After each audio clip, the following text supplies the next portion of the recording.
আসসালামু আলাইকুম। আমন্ত্রণ জানাচ্ছি বাংলাভিউ সংবাদে। আপনাদের সাথে আছি আমি হাসান মাহমুদ শামীম। শুরুতেই জানিয়ে দেব লতিফ ট্রাভেলস সংবাদ শিরোনাম।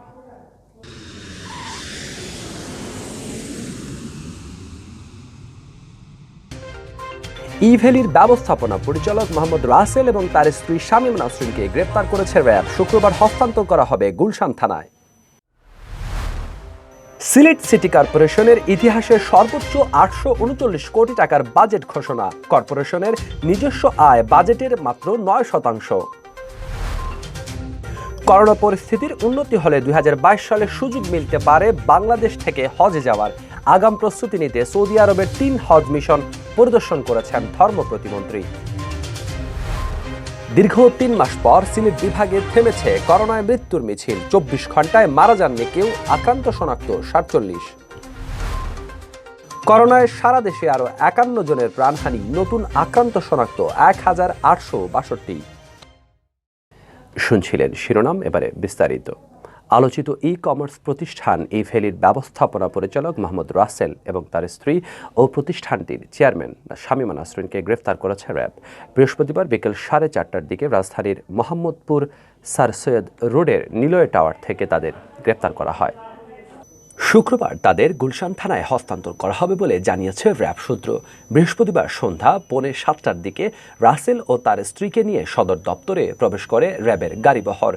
র্যাবের আইন ও গণমাধ্যম শাখার মুখপাত্র কমান্ডার খন্দকার আলমুইন জানান, গ্রাহকের করা প্রতারণা মামলায় রাসেল দম্পতিকে সদর দপ্তরে আনা হয়েছে।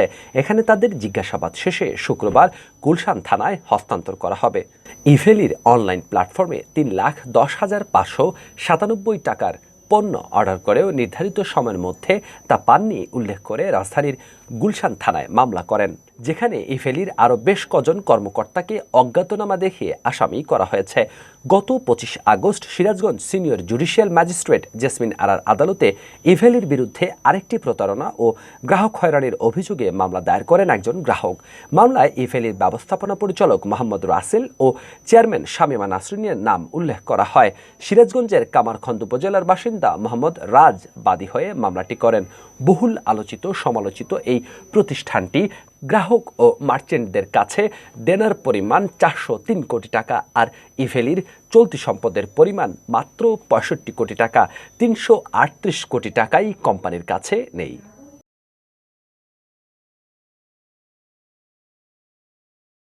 সিলেট সিটি কর্পোরেশনের 2021-22 অর্থ বছরের বাজেট ঘোষণা করা হয়েছে।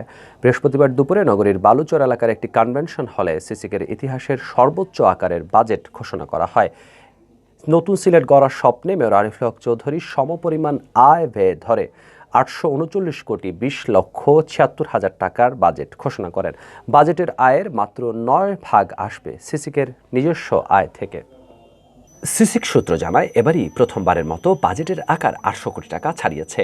এর আগে 2019-20 অর্থ বছরের 789,38,47,000 টাকার বাজেটই ছিল সর্বোচ্চ। বৃহস্পতিবার বাজেট ঘোষণায় নতুন সিলেট গড়ার কথা বলেন মেয়র আরিফ। তিনি বলেন, আমরা বীরের জাতি, আমাদের লড়াকু মনোভাবকে সঙ্গী করে সিলেটের সকল মানুষের সহযোগিতায় করোনা মোকাবেলা করে এবং শত ঝুঁকি উপেক্ষা করে সিলেটের উন্নয়ন অগ্রযাত্রাকে এগিয়ে নিয়ে যাচ্ছি। সাম্প্রদায়িক সম্প্রীতির এই সিলেটে দলমত ধর্মবর্ণ নির্বিশেষে সবাই এক মঞ্চে দাঁড়িয়ে যেভাবে করোনা মোকাবেলায় কাজ করে যাচ্ছেন তা অতুলনীয়। এই একতাই আমাদের সিলেটের বড় শক্তি।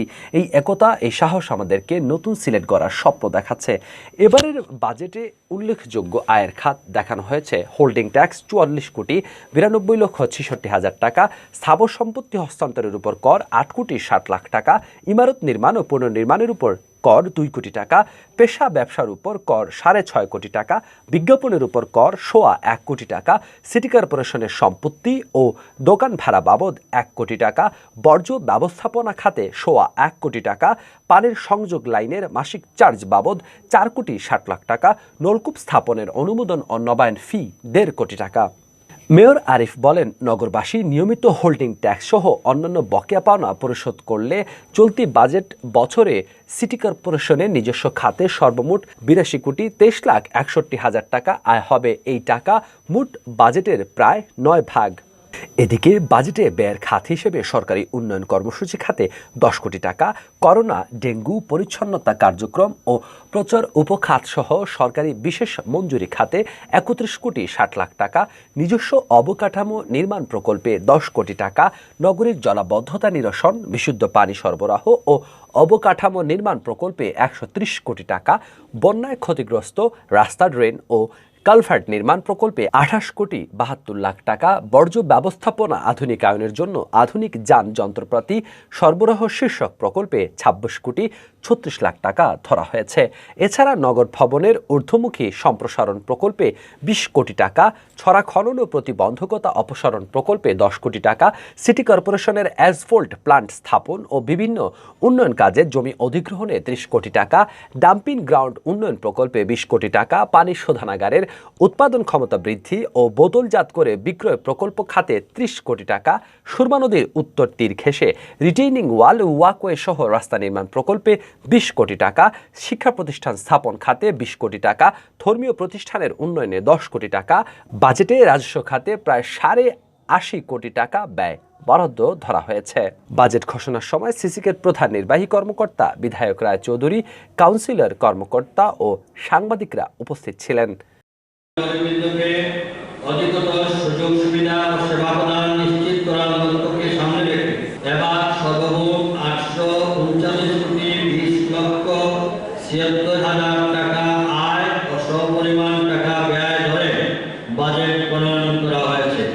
বাজেটে উল্লেখযোগ্য আয়ের খাতগুলো হল হোল্ডিং ট্যাক্স 44 কোটি 92 লক্ষ 47 হাজার টাকা, স্থাবর সম্পত্তি হস্তান্তরের উপর কর 8 কোটি 60 লক্ষ টাকা, ইমারত নির্মাণ ও পুনর্নির্মাণের উপর কর 2 কোটি টাকা, পেশা ব্যবসা উপর কর 6 কোটি 50 লক্ষ টাকা, বিজ্ঞাপনের উপর কর 1 কোটি 25 লক্ষ টাকা। বাজেটের রাজস্ব খাতে সর্বমোট 80 কোটি 59 হাজার টাকা ব্যয় বরাদ্দ করা হয়েছে। তন্মধ্যে সাধারণ সংস্থাপন খাতে 32 কোটি 24 লক্ষ টাকা, শিক্ষা ব্যয় খাতে 6 কোটি টাকা, 6 কোটি 8 লক্ষ টাকা, সামাজিক ও ধর্মীয় প্রতিষ্ঠানের উন্নয়ন খাতে 3 কোটি টাকা, 20 লক্ষ টাকা, স্বাস্থ্য ও প্রণালী খাতে ব্যয় বাবদ 13 কোটি 17 লক্ষ 50 হাজার টাকা। আগামী 2022 সালে করোনা পরিস্থিতি উন্নত হলে বাংলাদেশ থেকে হজে যাওয়ার সুযোগ পেতে পারেন বাংলাদেশিরা। সৌদি সরকার সেই সুযোগ করে দিতে পারে। এজন্য ধর্ম প্রতিমন্ত্রী আগাম সৌদি আরব সফর করে বাংলাদেশের জেদ্দা, মক্কা ও মদিনার 3টি হজ মিশন পরিদর্শন করেছেন। 2020 সালের হজের আগে বাংলাদেশের হজ মিশনের করণীয় এবং জনবল বৃদ্ধি করা হবে বলেও জানিয়েছেন ধর্ম প্রতিমন্ত্রী মোহাম্মদ ফরিদুল হক খান। মক্কা প্রবাসী বৃহত্তর ময়মনসিংহ আওয়ামী পরিবারের এক মতবিনিময় সভায় প্রধান অতিথির বক্তৃতা দেওয়ার সময় তিনি একথা বলেন। মতবিনিময় সভায় উপস্থিত ছিলেন মক্কা প্রবাসী বৃহত্তর ময়মনসিংহ আওয়ামী লীগের সভাপতি ও গফরগাঁও আওয়ামী লীগের সদস্য মোহাম্মদ নবীন খান ও সাধারণ সম্পাদক মোহাম্মদ সাইদ খোকন সহ সংগঠনের নেতৃবৃন্দ। দীর্ঘ 3 মাস পর করোনা ভাইরাসের মৃত্যুর মিছিল থেমেছে সিলেটে। সর্বশেষ 24 ঘন্টায় পুরো বিভাগে করোনা আক্রান্ত 1 জনও মারা যাননি। তবে এই সময় নতুন করোনা রোগী শনাক্ত হয়েছেন 47 জন। স্বাস্থ্য অধিদপ্তর সিলেট বিভাগীয় কার্যালয়ের সূত্র জানিয়েছে, সর্বশেষ গত 10 জুন করোনায় মৃত্যুহীন দিন পার করেছিল সিলেট। এরপর বৃহস্পতিবার এমন আরেকটি দিনের দেখা পেলেন এখানকার মানুষ। মধ্যখানে পেরিয়ে গেছে 96 দিন। চলতি মাসে সিলেটে করোনার সংক্রমণও কমেছে ধারাবাহিকভাবে। নমুনা পরীক্ষার তুলনায় শনাক্তের হার 4 থেকে 6-এর মধ্যে ওঠানামা করেছে গেল 1 সপ্তাহ ধরে। স্বাস্থ্য অধিদপ্তর জানিয়েছে, সিলেট বিভাগে করোনায় মারা গেছেন 1137 জন। সিলেট জেলায় মারা গেছেন 946 জন। মৃতদের মধ্যে সুনামগঞ্জের 72 জন, মৌলভীবাজারের 72 জন ও হবিগঞ্জের আছেন 47 জন। এদিকে বিভাগে নতুন করে 47 জন করোনা রোগী শনাক্ত হয়েছেন। এর মধ্যে সিলেট জেলায় শনাক্ত হয়েছেন 24 জন। বাকিদের মধ্যে সুনামগঞ্জের 7 জন, মৌলভীবাজারের 13 জন ও হবিগঞ্জের 3 জন রয়েছেন। 845 জনের নমুনা পরীক্ষা করে তাদেরকে শনাক্ত করা হয়। শনাক্তের হার 5.5 5-6 ভাগ। সব মিলিয়ে বিভাগে করোনা আক্রান্তের সংখ্যা এখন 54,132 জন। এর মধ্যে সিলেট জেলায় শনাক্তের সংখ্যা 33,326 জন, সুনামগঞ্জের 6,217 জন, মৌলভীবাজারের 7,998 জন ও হবিগঞ্জের 6,591 জন রয়েছেন শনাক্তের তালিকায়। সিলেট বিভাগীয় স্বাস্থ্য পরিচালক ডাক্তার হিমাংশু লাল রায় জানান, সর্বশেষ 24 ঘন্টায় বিভাগে সুস্থ হয়েছেন 160 জন। সুস্থ হওয়াদের মোট সংখ্যা এখন 47,151 জন। বৃহস্পতিবার পর্যন্ত 106 জন করোনা রোগী সিলেটের বিভিন্ন হাসপাতালে চিকিৎসা নিচ্ছিলেন। মহামারী করোনা ভাইরাসে দেশে আরও 51 জনের মৃত্যু হয়েছে, আর নতুন করে আক্রান্ত শনাক্ত হয়েছেন 1,862 জন। নমুনা পরীক্ষা বিবেচনায় আক্রান্ত শনাক্তের হার 6.98%। বৃহস্পতিবার বিকেলে স্বাস্থ্য অধিদপ্তরের অতিরিক্ত মহাপরিচালক ডক্টর নাসিমা সুলতানা স্বাক্ষরিত বিজ্ঞপ্তিতে এসব তথ্য জানানো হয়েছে। স্বাস্থ্য অধিদপ্তর জানায়, দেশে করোনায় মোট মৃত্যুর সংখ্যা দাঁড়িয়েছে 27,109 জনে, আর মোট শনাক্তের সংখ্যা 15,38,203 জন। গত একদিনে 31,149টি নমুনা পরীক্ষা করা হয়। এর মধ্যে আক্রান্ত শনাক্ত হন 1,862 জন। এই সময় করোনা থেকে সুস্থ হয়েছেন 3,549 জন, আর এ পর্যন্ত করোনা মুক্ত হয়েছেন 14,94,090 জন। গত 24 ঘন্টায় নমুনা পরীক্ষা বিবেচনায় করোনা শনাক্তের হার 5.98%, আর এ পর্যন্ত করোনা শনাক্তের গড় হার 16.43%। সুস্থতার হার 97.13%। করোনায় মৃত্যুর হার 1.76%। গত একদিনে মারা যাওয়াদের মধ্যে পুরুষ 25 জন এবং নারী 26 জন। এ পর্যন্ত পুরুষ মারা গেছেন 17,461 জন এবং নারী 9,648 জন। করোনায় মৃত 51 জনের মধ্যে ঢাকা বিভাগের 29 জন, চট্টগ্রাম বিভাগের 8 জন, রাজশাহী বিভাগের 4 জন, খুলনা বিভাগের 6 জন, বরিশাল বিভাগের 3 জন এবং রংপুর বিভাগের 1 জন। সিলেট ও ময়মনসিংহ বিভাগে গত 24 ঘন্টায় করোনায় কারো মৃত্যু হয়নি। 2020 সালের 8 মার্চ দেশে প্রথম করোনা রোগী শনাক্ত হয়। এর 10 দিন পর 18 মার্চ প্রথম মৃত্যুর খবর আসে। কয়েক মাস সংক্রমণ ও মৃত্যুর হার ঊর্ধ্বগতিতে থাকার পর অনেকটা নিয়ন্ত্রণে চলে আসে। চলতি বছরের শুরুতে করোনা ভাইরাসের প্রকোপ অনেকটা নিয়ন্ত্রণে ছিল, তখন শনাক্তের হারও 5%-এর নিচে নেমেছিল। গত মার্চ মাস থেকে মৃত্যু শনাক্ত আবার বাড়তে থাকে। জুলাই মাস জুড়ে পরিস্থিতি বেশি মারাত্মক পর্যায়ে থাকলেও সেপ্টেম্বর থেকে পর্যায়ক্রমে কমছে মৃত্যু ও শনাক্তের সংখ্যা।